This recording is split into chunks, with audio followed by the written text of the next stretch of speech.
એ પછી કોઈ પણ હોય, એ પછી કોઈ પણ હોય, એવી દાદાગીરી નહીં.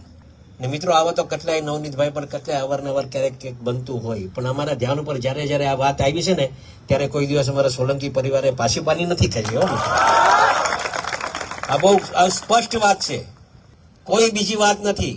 અરે અગાઉ પણ આ વાત કરી હતી, આજે પણ ફરીથી આ વાત કરું છું. અહીંયા જેટલા યુવાનો આવ્યા છે ને, ખાસ ધ્યાનમાં રાખજો, ક્યારેય અન્યાય સહન નહીં કરતા.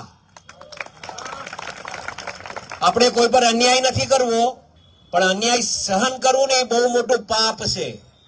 અને મેં કીધું ને કે આ જે રીતે આખા ગુજરાત ભરમાં મિત્રો આપણે સાચા હતા, આપણો સમાજ સાચો હતો, નવનીત સાચો હતો, અને એના હિસાબે 18 વર્ણ આપણા હારે હતા. કોઈ એમ કહેતું હોય કે આ સમાજ તમારા હારે નથી, એવું નહોતું.